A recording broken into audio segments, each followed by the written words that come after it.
What is going on, guys? It is Sunday, so you know what that means. I'm Bebe. With me, as always, is BC, and it is time for the I-71 Playbook Podcast. BC, how are you, sir? Happy Celebration Sunday, Bebe. What are we celebrating? Did something happen? Wait, are we champions? We got the natty. Oh, God, it felt good. Gosh, that game. We're about to get into it, but holy sprinkles, Batman! That game. So many levels. Ohio State gets the national championship. The Big Ten gets its second. The SEC is buried. Paul Feinbaum's tears. It was a great week. And also, and I know we don't talk about them on our podcast that much. However, the football team was not the only champions for Ohio State that weekend. The dance team took home a national championship also in Atlanta. So these girls went out, did an amazing routine, and took home the national title for that in their division. And then turned around, cheered the guys on. So I don't know if it was the dance team or if it was the cheer team. I'll have to be corrected for that. But dual national championships coming home from Atlanta for Ohio State. Go Bucks. Oh, Bucks indeed. I'm not going to lie. I was nervous because, and we talked about it, because Marcus Freeman, first of all, I'm so glad to see him in the role that he's got and what he's done with Notre Dame's program. Truthfully, once a Buckeye, always a Buckeye, except last Monday. Sorry, Marcus. But the way that he's teaching these kids to play football and he's coaching his team, I was nervous because they can be a threat. And we talked about it. We talked about it last week that they're heavily mirroring Michigan style and that smash mouth football that Ohio State has struggled with this season, and that first drive, they go down the field, immediately put 7 up. And I was just like, all right, for those watching, I'm going to let you know, BB was a little nervous by her memes that I received after that first drive. But BB, what did I tell you? What I respond? You said just chill. Wait.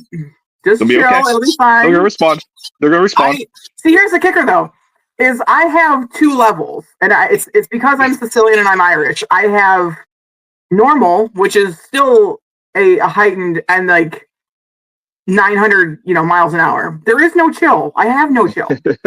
I'll be the first one to tell you it, but I will say it here in loud and living color.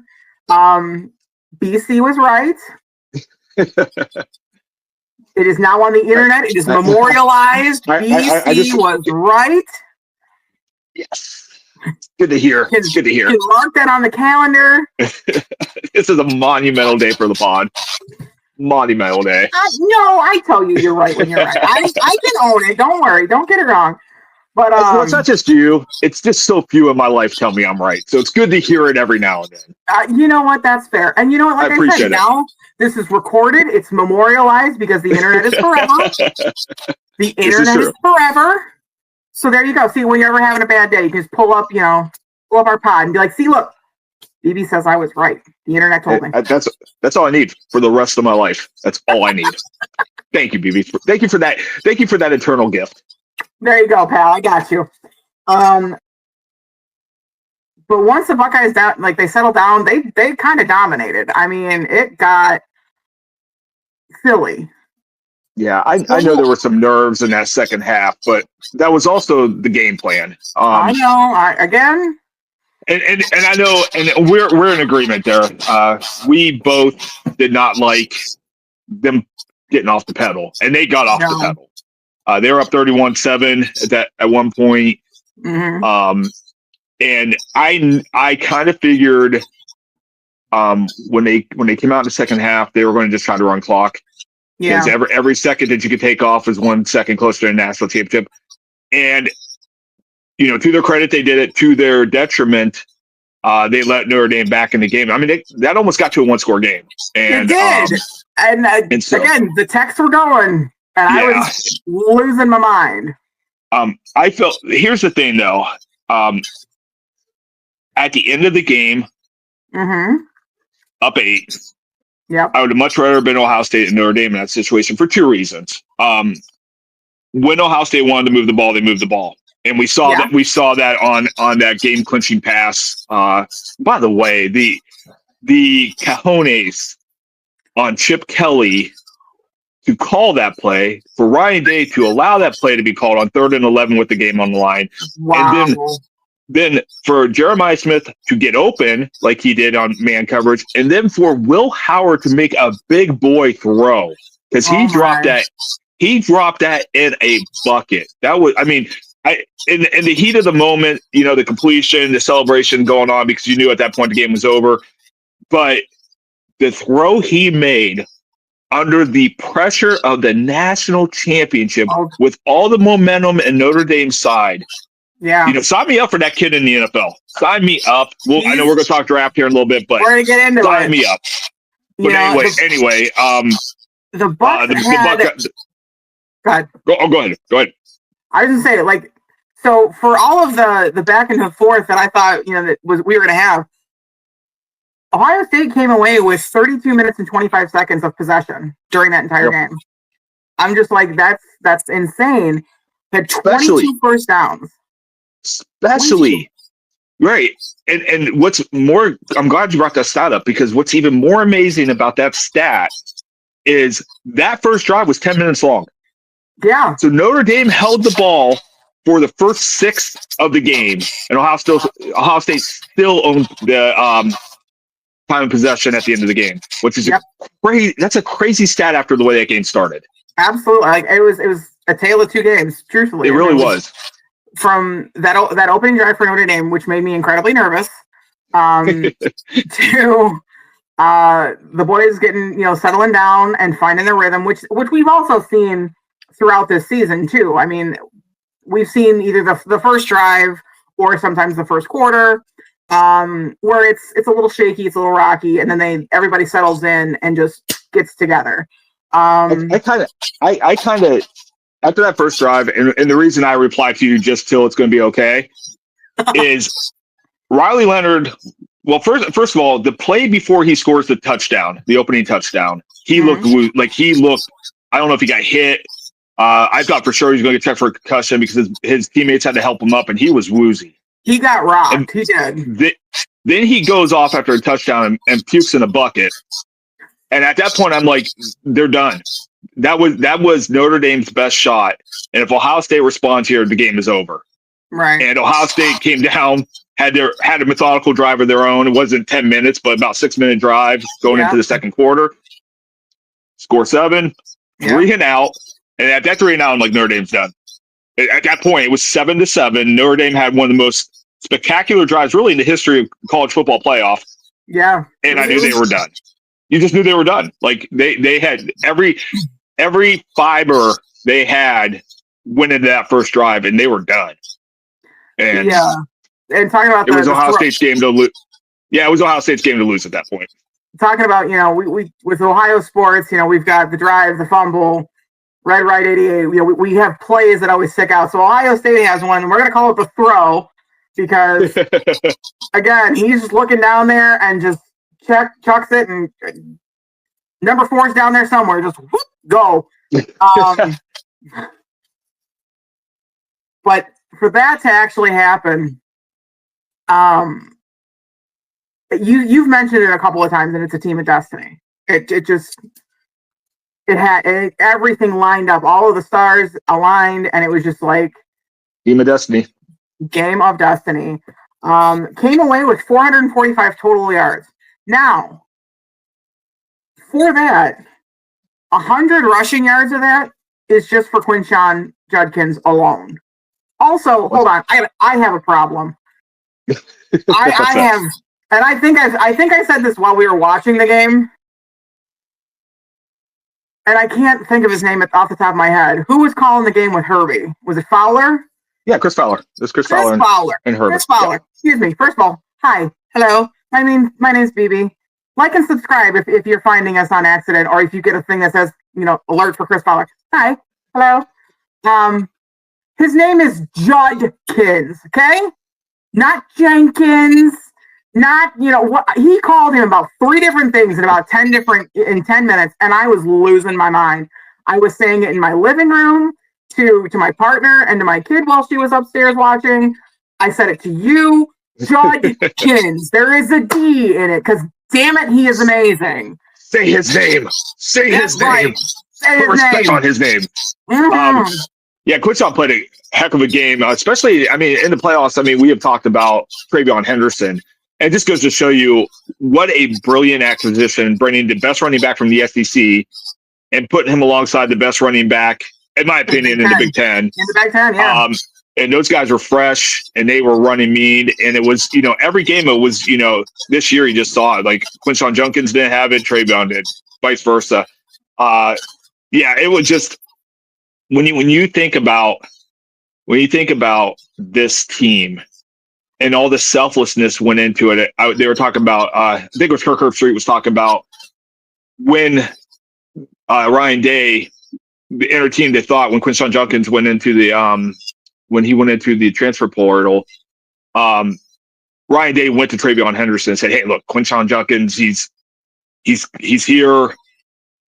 And TreVeyon Henderson asked for a night to think about it. Like, first of all, kudos to Ryan Day for considering his number one back. Yeah. And then the next morning, TreVeyon said, "Whatever helps the team." And that's just a microcosm of this season. Yeah. Of what this Buckeyes team has been. Mm-hmm. Yeah, you could quit throwing the $20 million out. They weren't even the highest paid team in NIL. They weren't.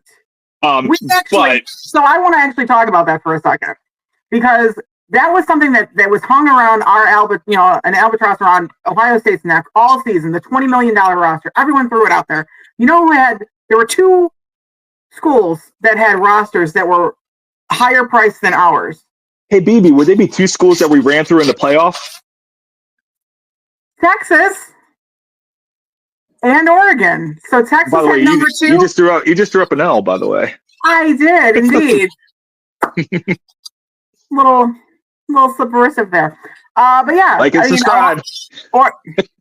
I will like for subscribe, or because what we did to them.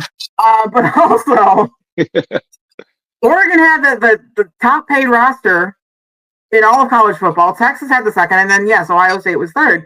And then so our $20 million roster that everyone wanted to call out onto the carpet beat the other most 2, the 2 other expensive rosters. Yeah, and Ohio State's always, until NIL gets under and they have like a salary cap or whatever they're going to do, because they are going to change it probably for next year. But Ohio State, I was listening to Colin Cowherd talk about this, and he was right on with the analysis. He's like, Ohio State has the biggest alumni network in the world.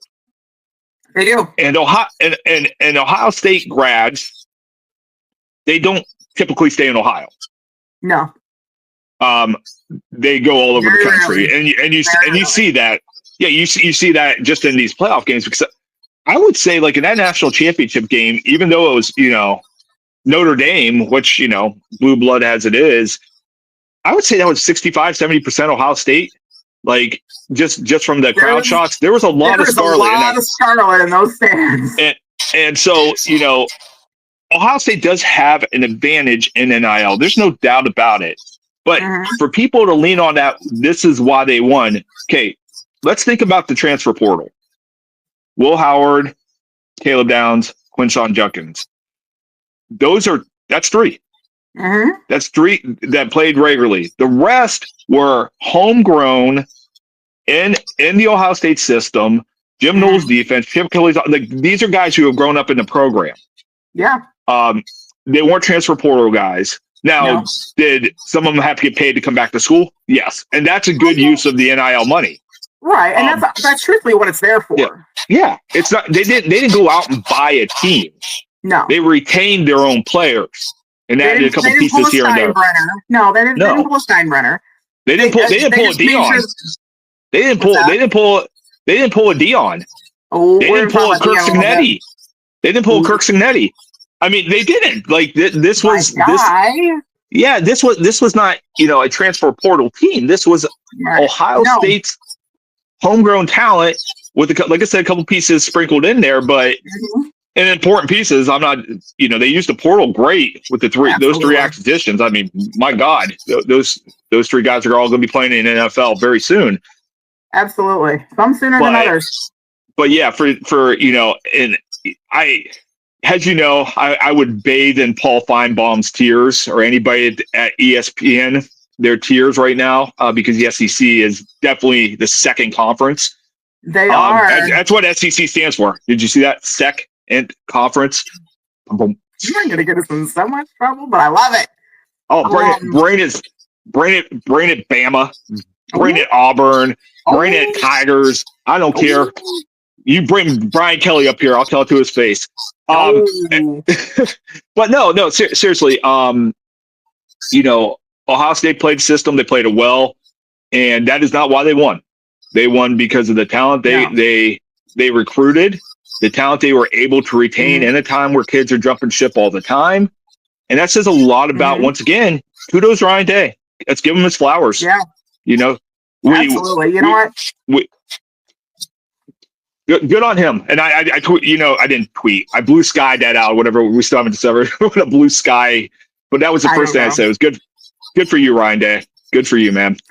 I'm happy for him. I'm happy for his family. I will publicly say on our pod. Public disclosure number 2. That's right. You know what? 2025. It's going to be the year of accountability this year. I do owe Ryan Day an apology. I don't regret what I said. Hold on, hang on. I will not take back what I have said, because I have also not been a fan of Ryan Day for years. This was not a this season thing. This has been a cumulative thing that has been growing. I do still think that you have one job for Ohio State, and that is to beat Michigan. And unfortunately, he has not been successful in that. But with the way that the playoffs are going now, and the way that that college football is kind of taking a turn, and we can talk about this, at a pod down the line, but the game does not necessarily. It's not the end-all, be-all for the postseason, as we've clearly seen this year. It's now, it's always going to be a rivalry thing, and it's always going to be a huge monumental game for both the Michigan and Ohio State programs. It's always going to do that. But it does not have the deciding factor so much anymore of years past. So for what Ryan Day did in the playoffs, and again, we had one of the hardest paths to take home that hardware. We really did. They beat 6 top 5 teams this year. Ryan Day was 2-5 coming into this season against AP top 5. Mm-hmm. He left this season with a national championship and a record of 7-5. Yeah. I'm sorry, bad math. 8-5 against AP top 5 teams. Just incredible. And so I will say, I'm sorry, 8-3. 8-3. They lost to Oregon. So 8, but still, he's 8-3 after being 2-5 at the beginning of the year. Thank God you were an English teacher, not a math teacher, my dude. Because history. That's right, you were a history teacher. My apologies. Well, one of the big pieces too for this season, was Will Howard. And I've got a little something here, a little tale of two Howards, if we will. So the 2023 season, he was with Kansas State. Got to cannibalize a giant Pop-Tart on national television when they won. It all comes back to the Pop-Tarts Bowl. It really does. The Pop-Tart Bowl, it's got a life of its own on this pod. It really does. We love the Pop-Tart Bowl. Also, Pop-Tarts, the people who are involved in the Pop-Tart Bowl, hey, like and subscribe. We love you. We would love a sponsorship. I'll get more eyes on the pod. Okay. So his stats for last year, Total of 2,643 yards. Pretty respectable. 24 touchdowns. That's passing yards, right? Yeah, passing yards. Yeah. Sorry. Yeah. My apologies. No, it's all right. No, it's all right. He ran for a lot too. He did. He is another one, and we'll get into this when we talk about the draft. He's a double threat quarterback. He not only has an arm on him, but he's got legs. So he's gonna make you think about it. His longest touchdown he threw last year was 61 yards, which is that's pretty damn impressive. I'm sorry. I don't care who you are. That's impressive. Did come up with 10 interceptions. So this year. By the way, he was the Big 12. He was the Big 12 Player of the Year last year too. Yes, he was. Thank you for that. like he had a great year last year, but in a completely different role as quarterback. Right. So then he hits the transfer portal. He lands here in Columbus. Finishes the season with 4,010 passing yards. He doubles his yardage. Yeah. And you know, once again, I realized I had extra games because of the playoffs, but it's really hard to throw for 4,000 yards in college football. It's really hard to do that. It really is. Because just from the lack of games. Comes up with 35 touchdowns. The longest being 75 yards. Was that the Travion Henderson in Texas? Was it? That was the Travion. And then we still had 10 interceptions this year. But the thing, it's not just a stat line with Will Howard. He's a really great kid with a great head on his shoulders. But what I really, really love about watching him this season is though he's not from here. He didn't grow up in Ohio. He grew up in Pennsylvania.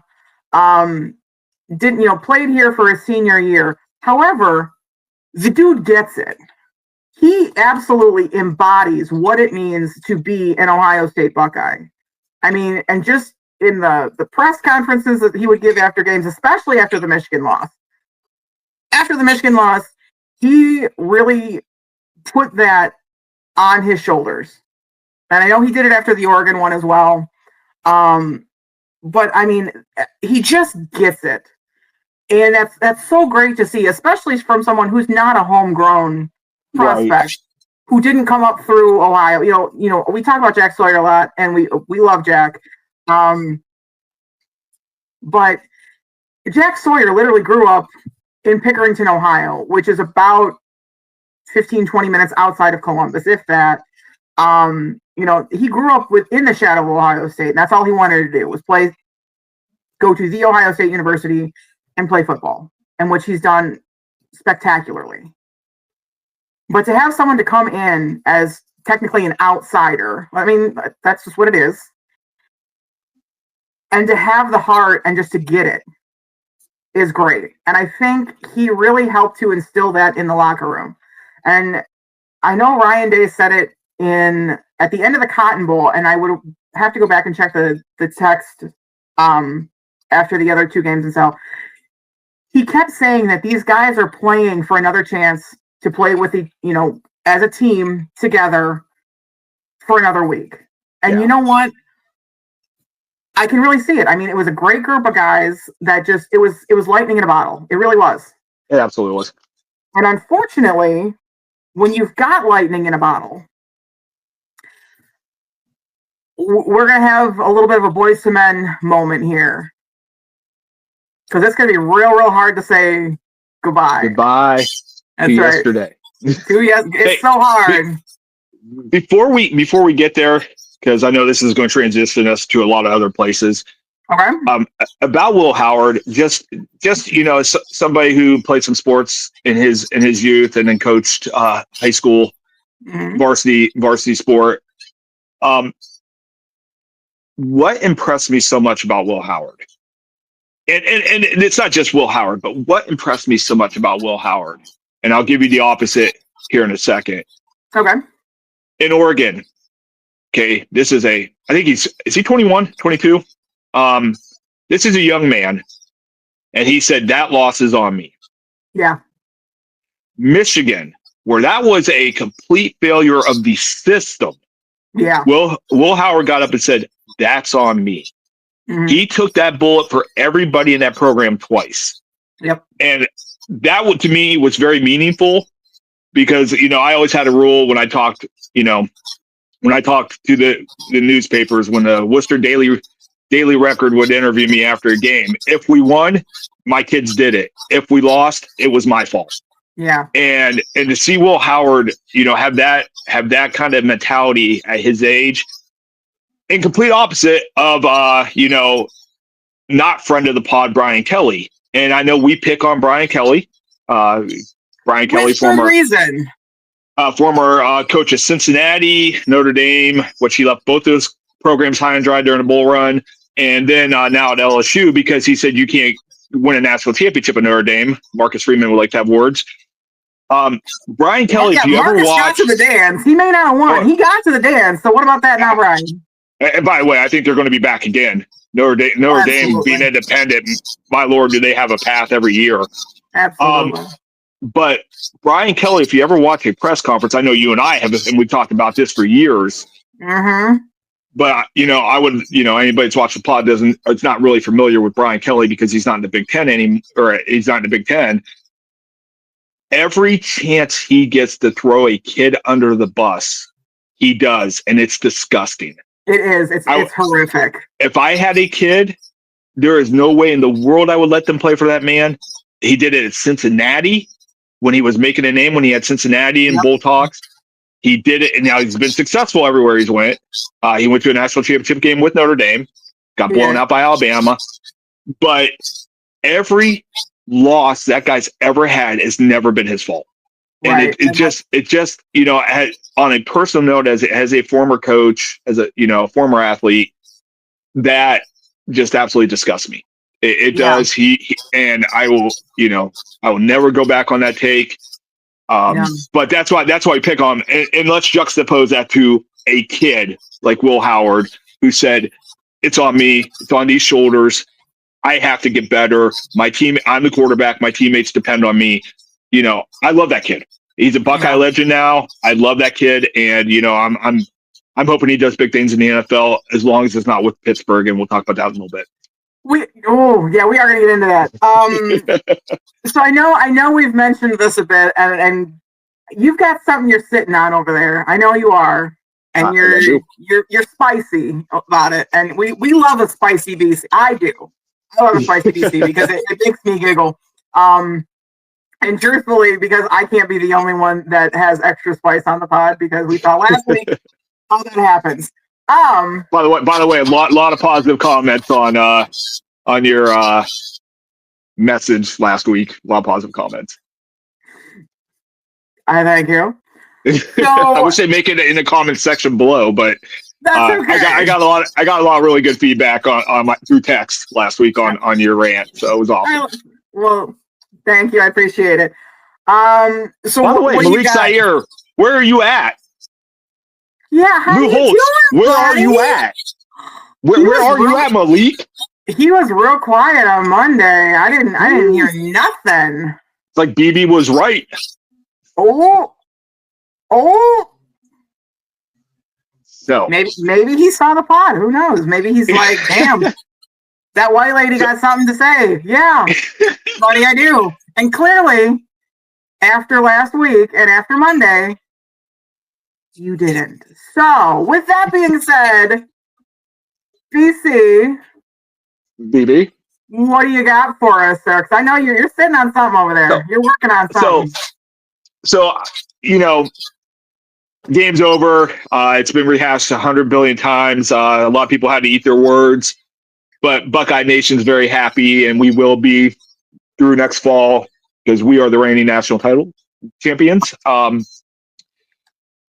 A lot of change is going to happen to this program in the next year. Yeah. As we talked about, BB, what was the number? How many seniors are graduating from Ohio State? We are getting ready to lose 40 seniors, and there are some big names on this list. I mean, they're absolutely. I mean, the entire defense, minus Caleb Downs, maybe David Igmanosa comes back. He really should because. Well, we're going to talk about that. Can't be committing those what he led the nation, I believe, in pass interference penalties. He was actually the most penalized player in all of college football. Baby, that is not a stat that is not the flex that you think it is, truthfully. But no, I mean, we're losing guys. My favorite thing on Igbinosa, and by the way, he is a very talented cornerback. He is. But he is so blatant in his penalties. and then he's like, Right.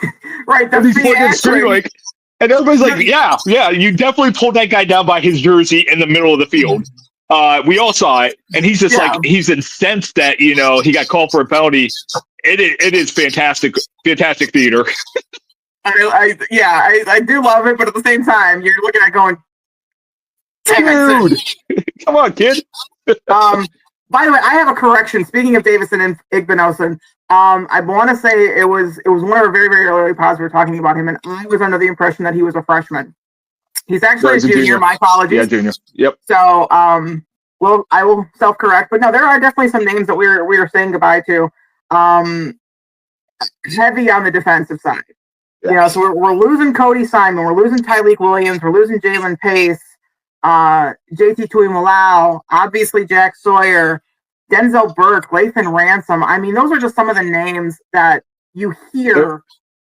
And by the way, what's going to heads up the Buckeye Nation, all those guys are going to be playing on Sundays. Absolutely. Ohio State will probably most likely set the record for most players drafted in a draft. It is this year, definitely. It is very likely they have, I believe, 16 draftable players with draftable grades, according to most of the draft gurus. And they are going to be hit heavy on the defensive side. Offensively, a lot of guys are coming back. Well, I mean, we're losing some pieces too. Yeah. I mean, we're losing Travion. We're losing Emeka. Emeka's going to hurt. We're also losing G. Scott Jr. But here's, I didn't realize, by the way, I'm sorry, I didn't mean to cut you off. Is Emeka Ibuka only a junior? Because I thought he was a senior. Okay, I read somebody had to have a misprint because somebody wrote junior, and I was kind of like taken aback, and I didn't follow it up, but I was like, I'm pretty sure he's a senior. Like last year was his first year he could have went to the draft. Okay, I just want to make sure.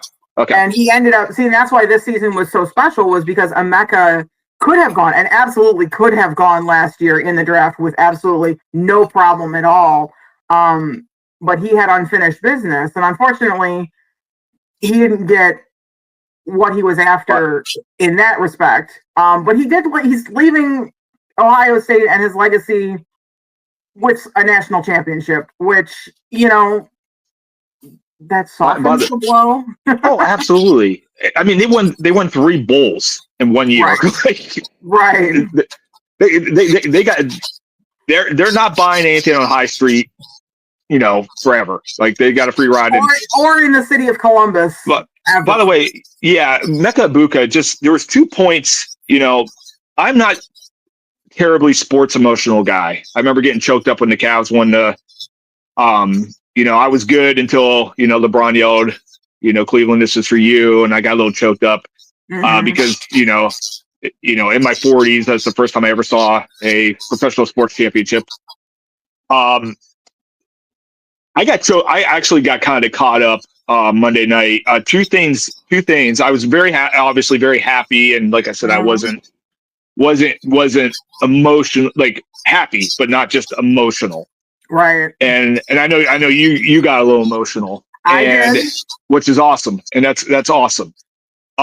But they showed Emeka Ibuka, who fumbled they were going to put that game away. He fumbles at the end of the game. God, who was he? I can't remember. Hugged one of the other players, and he just had tears coming down his eyes. He did, and I saw it too. And I was like, I'm so happy for that kid. I'm so happy for that kid.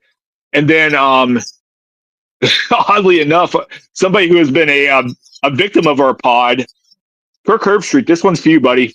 Herbie got emotional. I did not realize the story of his son. His son actually is a member of the Ohio State Buckeyes. He can't play. He had heart issues. 2 years ago, he had heart issues. Ryan Day basically made him a grad assistant to keep him on a team. And I did not realize that. And once again, kudos to Kirk Herbstreit because, dude, that's he almost lost his son.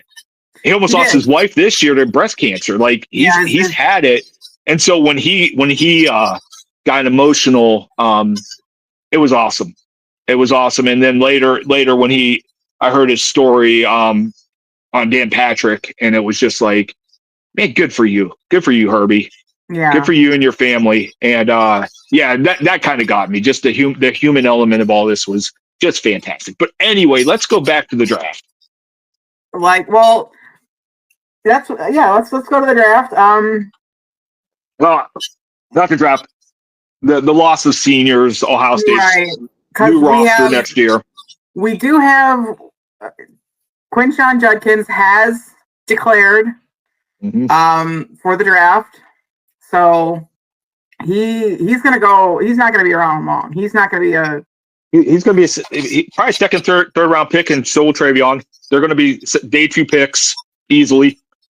Both of them would look great in brown and orange, by the way. Just because we're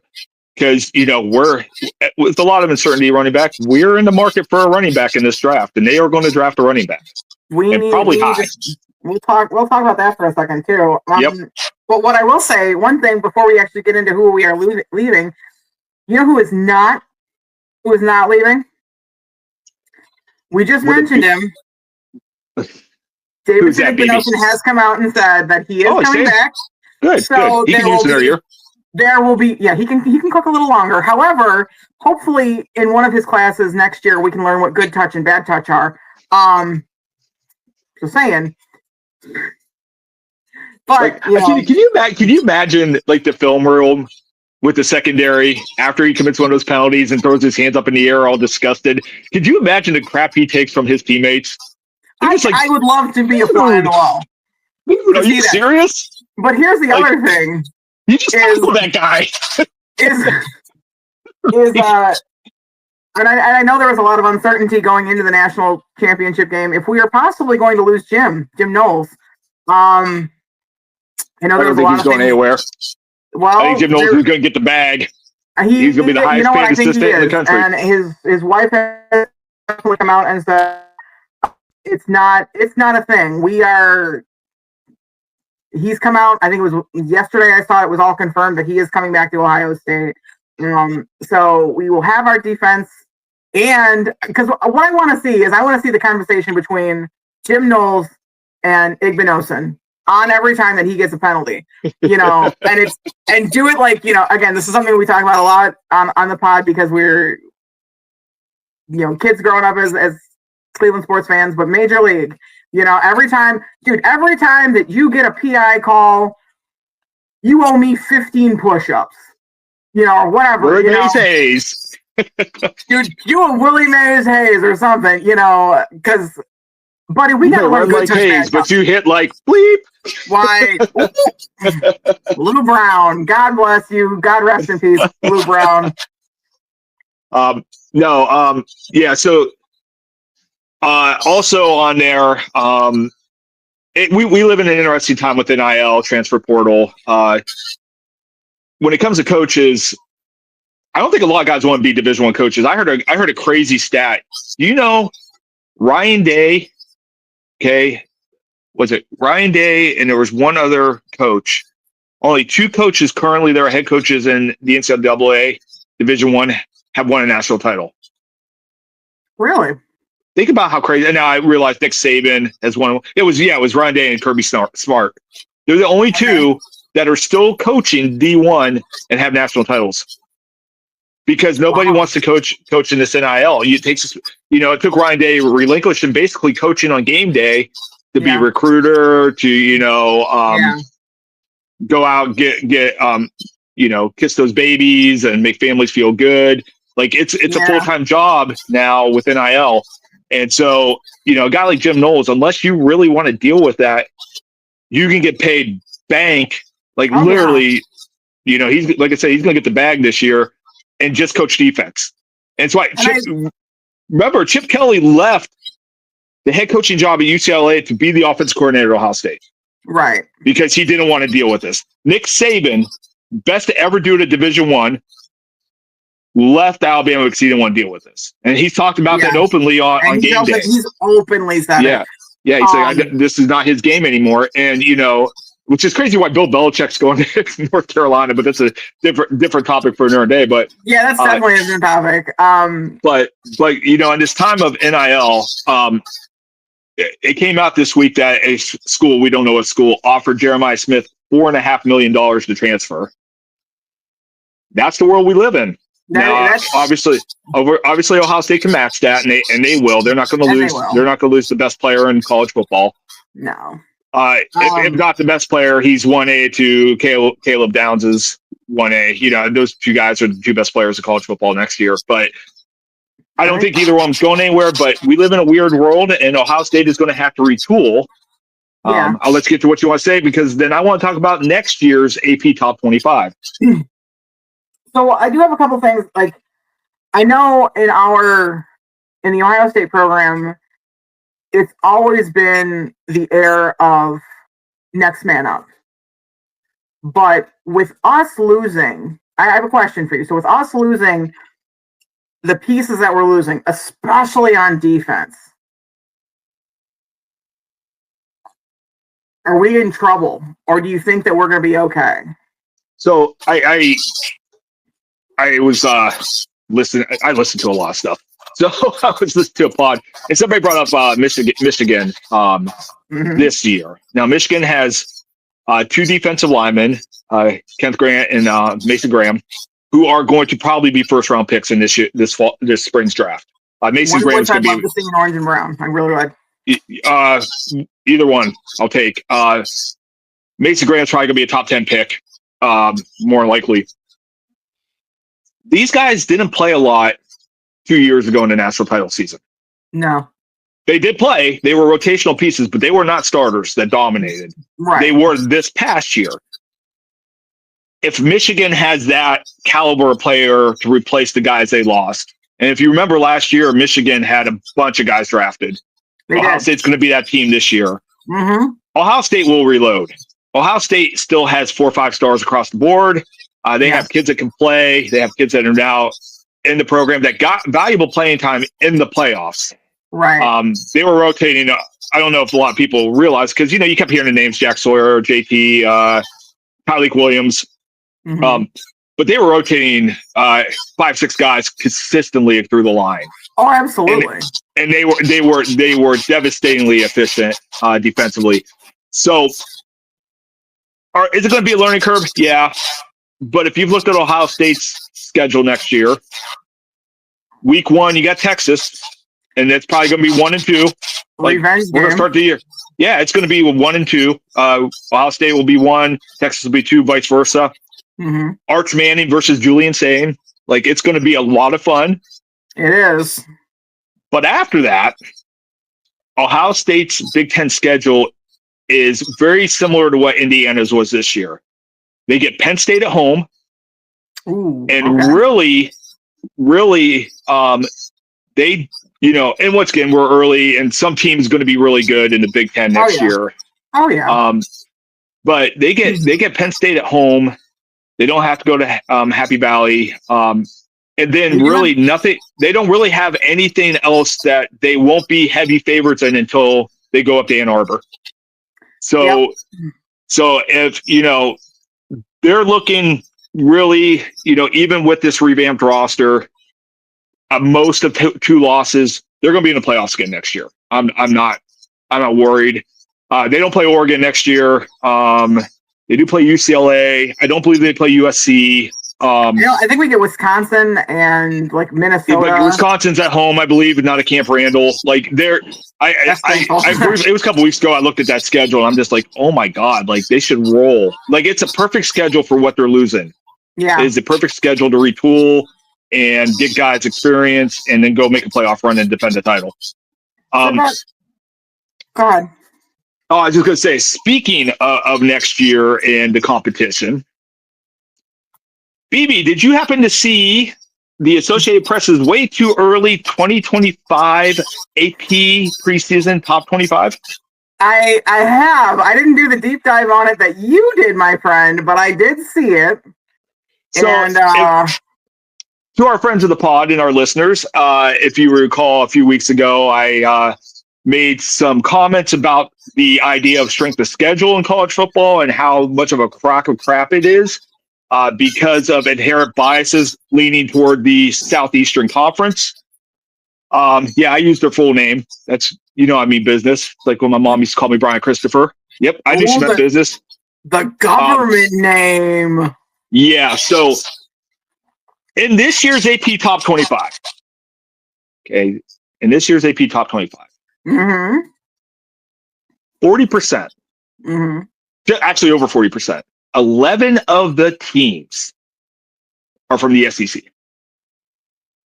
I kid you not. Oh, I believe it. But you know what? Here's going to be the thing: is the SEC is always they've always been ranked high because it's the old boys network down there, and I mean, you made the joke before the pod that they are now referred to as the what conference? Oh, the SEC ESPN conference. Before the pod. Oh yeah. Once again, it's been admitted by Mr. SEC himself, Paul Finebaum. The SEC ain't number one anymore. They ain't number two. Ooh. We're in Big Ten world now, baby. Oh. So getting back to my inherent bias within the system, the SEC with 11 teams in the top 25, by week 5 next week, you're going to see Georgia, Alabama, this isn't even a prediction. This is going to happen. Oh, yeah. Georgia, Alabama, Texas, LSU, they're going to be like, oh, my God, their strength of schedule is so ridiculous. Based on the AP Top 25 putting 11 SEC teams into the top 25, which is garbage. It is. It's absolute garbage. The last 2 national champions from the North, right? We're kings of the North. Now we're kings of college football. We are. Big Ten last 2 national champions. The Big Ten and bowl season ran through the SEC for a second straight year. Correct. The SEC is on a decline because they cannot play in this game now. No. I'm not saying the SEC won't compete for national titles anymore, but their years of domination is over. It's done. I mean, what happens when you can actually legally start playing your players? Yep. You don't have just one car dealer down in Tuscaloosa putting out $1 million a year under the table to get those players. No, everybody can play on this. Everybody can play, and levels the playing field. It does. And to be honest with you, we were talking about the size of the alumni networks. Did you realize that for the what was the stat? It was 8 of 12 of the top alumni networks in the world are Big Ten schools. I believe it. 8 to 12, and at the top, Ohio State, number 1, Michigan, number 2, Penn State, number 3. Yeah, and Penn State alumni too are very, very. I have some friends that are actual Penn State alumni. By the way, Penn State is a top 5 team next year. They're returning everybody. It's the opposite of Ohio State. They're all coming back, except for Abdul Carter. They're all coming back. Both the running backs came back. Drew Aller came back. They're going to be good. They're going to be good. Who's their kid? Who's their tight end? Who's 6'7". I think he's a senior though. I think he's going. No. He's a junior, but he's going to be a top 20 pick. Tyler, what's his name? Oh man, he's really good though. He is. He's a ball player. He's a beast. Like I said, there's some ball players in this draft I would love to see Ohio State take. They're just absolute ballers. Oh man, what's his name? I know. I can see him number 44. He's number 44 for Penn State. It's not TJ. It's I think Tyler. It is Tyler. We'll have to look it up anyway. But tell us in the comments, please. Please, because I'm totally. But he's really good. Once again, he's not going to make it to the Browns' second pick. But I'd love to see it. And speaking. Well, hold on. Before we get into the Browns, I have one final question for you. Oh, shoot. Before we wrap up, let's wrap up the Buckeyes here. I have noticed a lot online in this past week. Little bit of a Buckeye hate train after, us winning the national championship. Boxer team, team NIL. Right. So you've got people who are throwing out that, this championship should mean less because, we didn't win the Big Ten championship, or we didn't win the game, or doesn't matter anymore. If this was still the 14 playoffs, Ohio State wouldn't have been there. Well, technically, if it was still the 14 playoff, Notre Dame would have been in there either. So, I mean, obviously there's that. Here's the other thing, and we mentioned it earlier on the pod. We have literally the hardest path. So if anybody, I think, deserved to take home the hardware, it definitely was us. I mean, and truthfully, after the game is all over now and said and done, truthfully, Notre Dame had a pretty rocky road to go too. I mean they had played Penn State. Like, Penn State's good. Penn State, I know they want that rivalry with Ohio State so badly. Like they want so bad for us to be rivals, and we just kind of look at them like it's got to be reciprocated, and it's not. It's not. But you know what? Here's the deal. Penn State did have a really great squad this year. Kudos to James Franklin for kind of dispelling that myth that he can't win the big games. Well, he at least won some of them to get there. No, he had a good run. An amazing run. The Big Ten had a great run this year. But wait, also Big Ten's cool. Hello. Yeah, the Big Ten. I mean, the Big Ten, like I said, head and shoulders best conference in the country.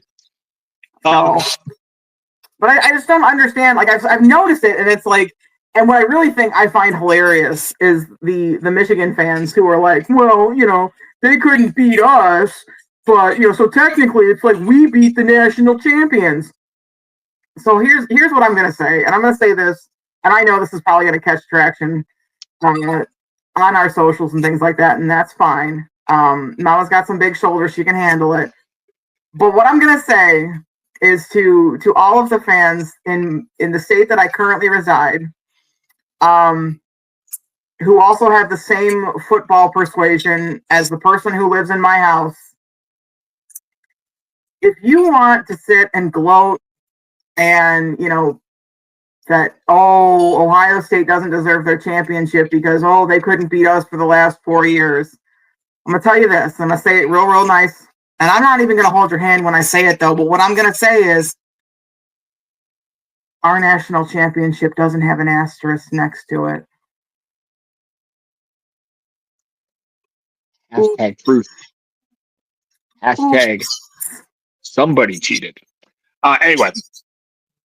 And here's it's once again it's lonely at the top, and let's no, seriously, like there's going to be a ton of hate for Ohio State because they're the champs, right? And I'll give you a perfect example. At 6:30 tonight, I would say most of the world is rooting from a team in upstate New York to be the defending Super Bowl champions. Who right now is probably the most hated team in sports for whatever reason because they're top. Oh no. No. That's a different discussion for a different day. I'm just saying, for whatever reason, people hate them. I'm not saying it's not justified. I don't want to get the BB wrath. So I'm just saying. Here's what I will say. I am going to channel the late, great Dave Maggie Smith. as one of my favorite characters, Miss Minerva McGonagall, there are several reasons as to why they are hated. But again, that is a different pod. But the truth of the matter is when you're at the top, people want to see you get knocked off. People just want to see you get knocked off. And it happens to every championship team.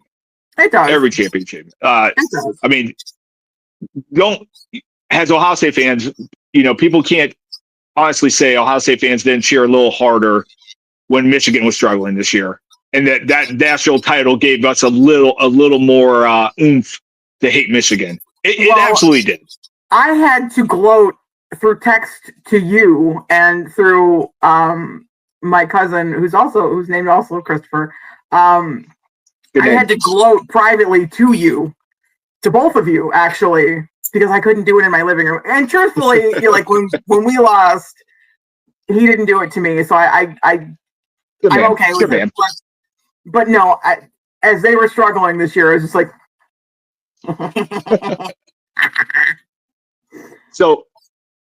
So next year, like I said, Ohio State is going to go in top 5, probably number 1 in some people's rankings. Right there with Penn State. The one thing you're going to see throughout all the rankings, 1, 2, and 3 is probably going to be Texas, Penn State, Ohio State. More than likely, yeah. And that's and those 3 teams are probably more likely to make the playoffs, and we'll see this all over again. But as we were talking about the draft, can we talk a little Browns, BB? We probably should. If we have to. Season's over, it's a new day, and it's draft season, and we got a first round pick again, and I'm feeling it. Yeah. So last week I took some flack because I said don't be surprised if the Browns are looking at Jalen Milroe by the time this draft comes around at number 2. I'm not getting off that train. I understand. That kid's going to go blow up the combine. He is a better quarterback than Anthony Richardson, and trust me, Indianapolis wish they didn't pick that kid. Colts fans wish they could have that pick back. But he needs a nap. He's just tired. Man, I cannot imagine a professional athlete coming over and saying, "Coach, pull me. I'm tired." Like, Riley Leonard was puking in a bucket and went back out there, and right. Wow. So the Browns are sitting at number 2. Right. It's a spot that, it's fun this time of year, but it's a spot we hope we don't ever have to go back to again. The quarterback situation in Cleveland, I don't believe there's a quarterback. They don't have a quarterback on the next year's roster currently on their team. That all being said, the Browns need quarterbacks. And I don't understand at number 2 how they don't take a quarterback. I'm not a fan of trade back. And let me tell you why. Why. Okay. Once again, number 2 is primo real estate. It's a good place to be. And, we keep hearing, there's only 2 quarterbacks that have first round grades worthy of going in the first round. Right now. Just on that premise, we get one of them. Right? Well, I actually did see some news this week. Speaking of the quarterbacks that are available for, the high draft positions that we actually hold real estate for. Shedeur Sanders is not playing in the Senior Bowl, and he has already met with 3 separate teams. One of them being the New York Giants. Number 3 pick. The number 3 pick. Did he go for the number 1 pick too? I don't remember. Tennessee Titans talked to him. And we talked to him. You're Cleveland Browns. So I know you've got something to lead into with this, and I'm actually really surprised to hear that he actually did speak in Cleveland. Because I'm not. What's that? I'm not. You're not? Well, here's the deal, because I know that Dion has come out and publicly said that he is, like, that's still at the end of the day, that's his son, and he wants him He wants to set him up for success, which obviously, as a father, as a parent, you're going to want to do that. So to hear him take a meeting in Cleveland, where the situation is not the greatest, kind of surprised me a little bit. So let me kind of give you my thoughts on this. First of all, Deion's got clout. He's an NFL Hall of Famer. He's a D1 football coach. Deion is not determining where his son goes to play football. It just doesn't matter. Okay, the Browns. Really? Let's just play it out. Hypothetically, the Browns draft Shedeur Sanders, and Deion's like, I don't want my son playing there. The Browns have his draft rights. Okay, go home. You don't. What's getting you lose a year on your contract? So that's a 5-year contract, 4 years with team option. That doesn't start until he takes the field. So if he waits a year, the Browns still have his rights. Okay, we got you for 5 years. There's been a lot of talk. By the way, and I do want to go behind the curtain. And as you know, BB, I know a couple people in the Browns organization. I'm not. I got connected. Kind of a big deal here. No, none of that at all. I just know I know some people that know some things. And one thing I do know is no matter what Browns fans think, Kevin Stefanski is one of the most respected coaches in the NFL. He is. So the people that wanted him gone, when you hear, oh, he got a job, yesterday, he would have. He is considered one of the brightest minds in all football. And not a lot of people in the NFL are blaming him for what's going on in Cleveland. Absolutely. We all know where truthfully, it's not him. No, we all know where that blame lies. It's right at the billionaire's feet. But Shedeur would be great in Kevin Stefanski's system. And Deion knows that. Okay. It is a pro style, West Coast, timing based, accuracy based system. That's what Shedeur excels at. He is the best in the country at that. Like he is a wonderfully gifted quarterback. Actually, I want to take that back. He's not a wonderfully gifted quarterback. He worked his butt off. He was only a 3-star coming out. And what we saw in the last couple of years, whether it's Jacksonville State or at Colorado, was because of his hard work. Like this kid gets after it. He is not the athlete that his father was. He's at the combine. He's not going to go run a 4.4. But he could throw the ball. He could throw the ball with anticipation. He could put the ball in tight windows. He's got some skills that translate well to Kevin.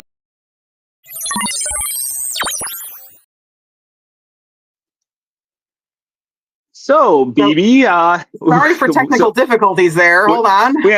We had some technical difficulties, and in that couple minutes of downtime, we have some breaking news that we just talked about.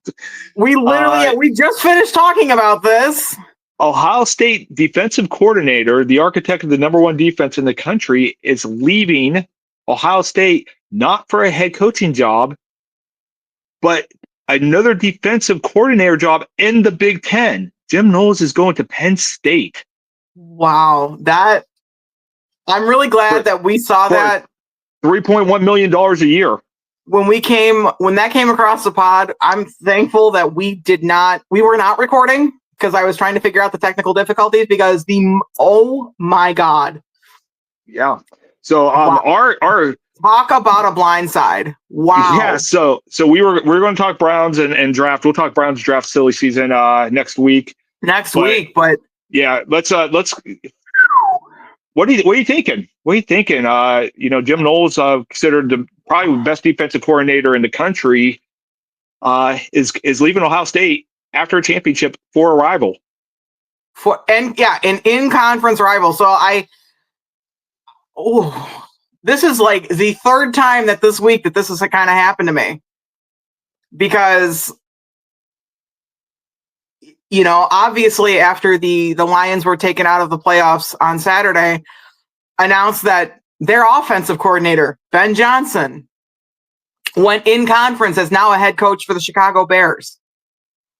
He is also taking with him Antoine Randall to be the assistant head coach, and former Buckeye JT Barrett is also now on the Chicago Bears. And then Aaron Glenn went to the New York Jets as their head coach. Yeah. So it's one thing. One, you want to say, yeah, it's a great opportunity for him. He's going to be a head coach, blah, blah, blah, the whole nine. But the fact that, one, you're taking a lateral move because he's not going for a head coaching position. He's taking another. He's the DC at an in-conference opponent. And I'm going to say the same thing about this that I said about with Ben Johnson leaving. It's a dick move. It really is. Like, I understand. Get your bag, get your money. It's a dick move. It is. At the end of the day, it's a dick move. Once again, coordinator movement in Division I college football is not usually a big deal to me, but I'm shocked. I'm blown away. Like, if this would have been like, oh, he's going to Alabama or he's going to, I don't know, Stanford. I'm just throwing out names. Like, okay, Nebraska, Texas, anywhere. Yeah. But the fact that he is staying in the Big Ten with a team that is a unique, legit challenger for a Big Ten title, I'm just shocked. Just absolutely shocked. Absolutely blindsided right now. What I will say is that's going to put Penn State may finally get there a little bit of a rivalry. Because that's going to be really, really interesting. Pre-technical difficulties.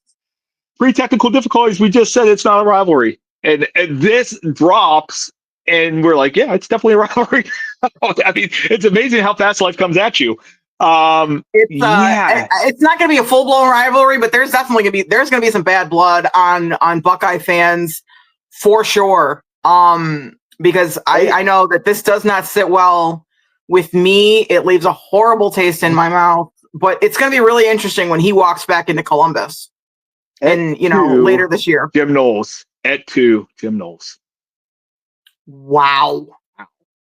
Man, he just indeed. Brutus, Judas, you named it.